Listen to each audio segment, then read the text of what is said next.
What's going on? So in this video, I'm going to give you my entire content idea generator, how I come up with unlimited ideas and how you can do the same and never run out of ideas. I used to run into this issue where I do content really solid for a week or two. I do it every day, or I do it every week for a month. Like, I would get into the flow of things and then I'd just run out of ideas and I'd be pushing so hard and then just hit a wall and not be able to get anywhere. And in this video, I'm going to show you how to never hit a wall, how to continually get ideas every single day. So there are two things that you're going to need. You're going to need your content pillars, which I'm going to show you how to build in just a second, and you're going to need your content archetypes. And I'm going to give you those archetypes. Those are the same across every niche. These are things that reoccur, right? So your pillars, you want to build out those pillars. For me, these are my pillars, right? There's mindset, branding, offer development, acquisition, setters, closers, sales, backend systems, drafting, like how to build a team, general entrepreneurship, like just entrepreneurship in general, and then fitness. Those are my 10 content pillars. I want you to go right now, grab a pen and piece of paper. If you haven't already, go grab a pen and piece of paper, write that down, right? Write down content pillars. I want you to write it on the top, the same way I have it here. Write a box, write content pillars. Inside of that box, I want you to write 10 different pillars that you're going to use throughout your content across all your platforms, right? You don't want to have any sort of platform where you're just stagnant, where you're just posting stuff to post stuff. You want your platforms to have purpose. The way that we do that is through our content pillars. So these are the 10 pillars that I use personally. I want you to go right now and write down your 10 pillars as well. Then we have our content archetypes. So these are the same across every niche. Content archetypes are basically things that, let's look at the definition of archetype. I learned it in English class or something, but an archetype is essentially a very typical example of a certain person or thing. So, you know, basically something that recurs, like a motif is something we learned in English class, I guess. Something that repeats, right? Something that's like, it repeats across multiple different things. So that's where, you know, this kind of stuff comes in, that the archetypes are things that repeat across every different niche, right? Top 10 videos, you can see them in the business niche, you can see them in soccer, you can see them in whatever boring sports like soccer. You can see them wherever you want to go, you can see them there, right? If you want to go watch soccer videos, you want to go watch chess. Chess is a great sport. That's like my favorite sport, one of the best sports. Like if you want to go watch chess videos, you can go on YouTube, go search up chess, and you'll see like top 10 chess plays, right? Those things recur. Next thing is pain. So I always talk about the Google Maps method, like every video I talk about this, it feels like, but you have your pain points, your desired outcome, and the solution. So the solution bridges the gap between the pain points and the desired outcome. So you want to identify those for your target market. The first thing that you want to do before you do any of this is your ICP, and that's basically laying out an ideal customer profile. Like, who is an ideal customer for you? How do you make money? What does that person look like, and how can you target them? How can you find them, right? So that's really what you want to look for here, is the pain. Right? And then once you have the pain, you can kind of identify the current state. You can kind of identify the outcome. And once you do that, you can make that content around those topics.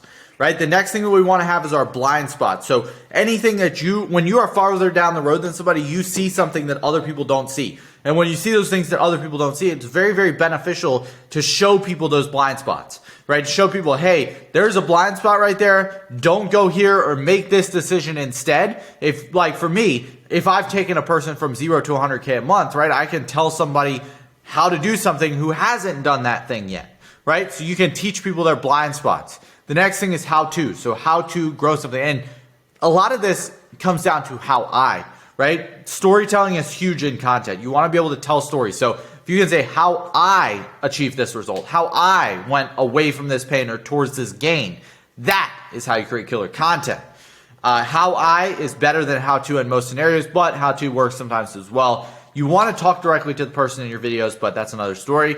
Next thing is number 5 is questions, right? What questions do you frequently get asked? If you have an FAQ section on your website, go through that and make videos on those questions. Those are topics that typically recur that you're going to want to look at as recurring topics. So questions. And the next thing is our comparisons, comparing two different things.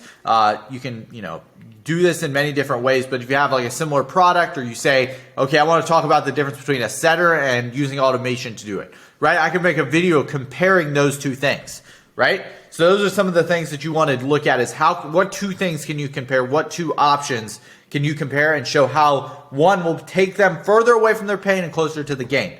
The next one is trends. Trends are not necessarily a long-term play, they're a short-term play, but trends can get you results. So if TikTok shop is something that's trending, right? How to do TikTok shop, you might hop on that right now to go viral in order to build authority, right? If you're able to grow an account from 0 to 40K, obviously don't do none of this goofy stuff. Don't be on here dancing, doing TikTok dances, looking like an idiot. You look like a dork. Hold up, I got a button for this. Oh, wait, that's the wrong one. Hold up. Haram! We ain't doing no. Haram! We ain't doing no TikTok dancing. Stupid. No TikTok dancing, right? We want to follow trends, but we don't want to do no TikTok dancing. Don't look goofy. Don't ruin your entire brand. It's the worst thing that you could do.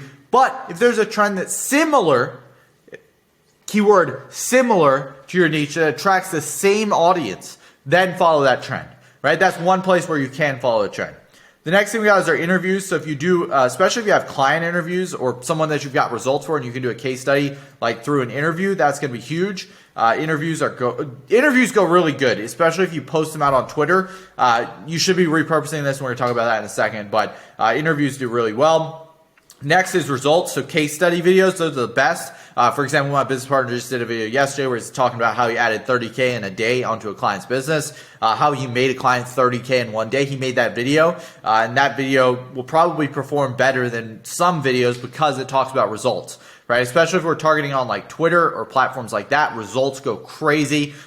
Twitter is very, very favorable for results-based videos. So if you can talk about how you got a result and how people can, steal your system and get the same result, that's a great way to get inbound leads from your content as well. Behind the scenes videos. So this is one of like the kind of things. That was a terrible arrow that I just drew. Obviously it's very hard with like a mouse, but behind the scenes, that's where you can make videos where it's more raw like this video. And then also your behind the scenes videos can be like how you did something behind the scenes, like behind the scenes of a 10K a month day. Right, that's an idea. Or behind the scenes can also be referring to Instagram, which we're going to get to in just a minute. Instagram is a platform that I recommend that everybody use. I think that you should be really dialing in on your Instagram stories. I did a full video on Instagram story formula, my formula for creating stories for Instagram.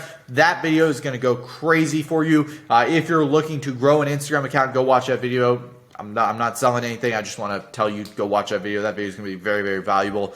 Twitter, best platform to contact people. And then YouTube. YouTube's one where you can't contact people, right? Most people say, well, why would I do YouTube? You can't contact people.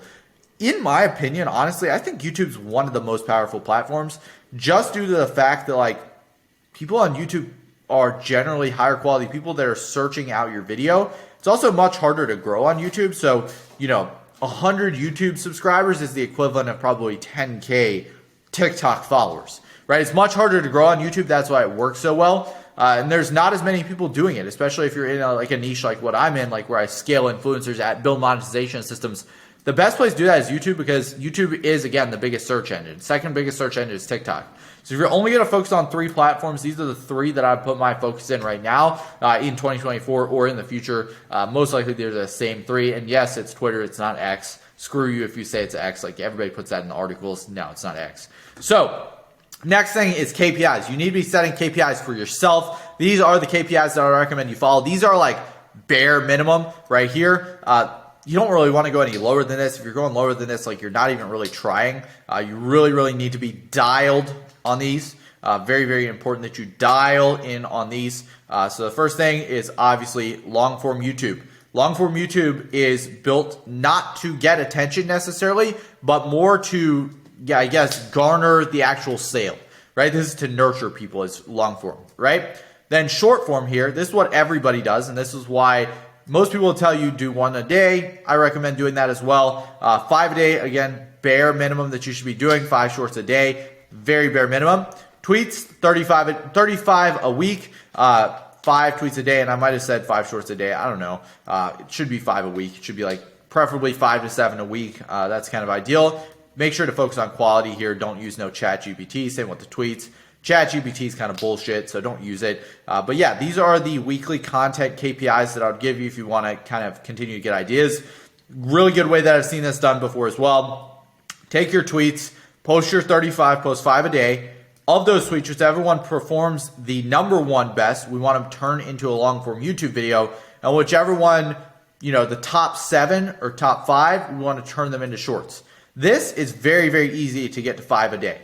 right? What's hard is when we're looking more at like getting these to daily. When you get long form to daily, you're really scaling your system, and that's how you know that you're really going to be successful, is when you get that long form. But yeah, this is the content archetype system. This is basically my entire system for coming up with content ideas, how I come up with the ideas for daily YouTube videos, and how you can do the same. And if that is something that's of interest to you, if you want to get this document, you can go ahead and go to the description. Also, second link in the description, I have an inner circle where I teach you all kinds of systems like this. This is just a free resource, completely free for you. But if that's something you're interested in, go click that link in the description. If not, that's completely okay too. I got more content here on my YouTube channel as well as my Instagram, so you can go check that out as well. I post daily there on my Instagram. I post shorts. I post content on my story. I post all kinds of stuff on my story. So yeah, go find some value there. Hope this was of use to you, and hopefully this was valuable to you, and I'll see you later. Peace.